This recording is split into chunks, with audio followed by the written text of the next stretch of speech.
देवदेवं भजे दिव्यप्रभावं देवदेवं भजे दिव्यप्रभावम् राजवरशेखरं रविकुलसुधाकरं राजवरशेखरं रविकुलसुधाकरम् आजानुबाहु नीलाभकायं राजवरशेखरं रविकुलसुधाकरम् आजानुबाहु नीलाभकायं राजादिकोदण्ड राजदीक्षागुरुं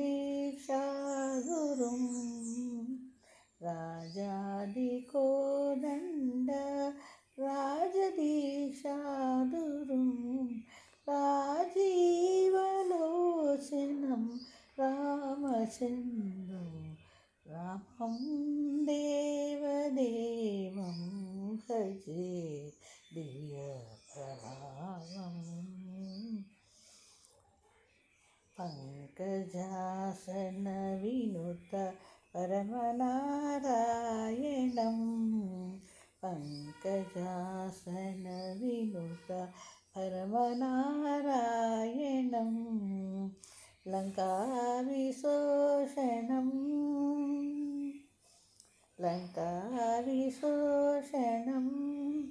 लालितविभीषणं लङ्काविशोषणं लालितविभीषणं वेङ्कटेशं साधु विभूतविनुतं रामं देवदेवं भजे